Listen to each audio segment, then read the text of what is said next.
C Joseph Vijay எனும் நான்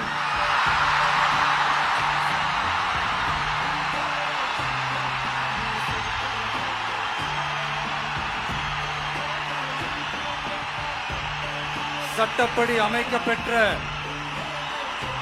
இந்திய அரசியல் அமைப்பின்பால் உண்மையான நம்பிக்கையும் மாறா பற்றும் கொண்டிருப்பேன் என்றும்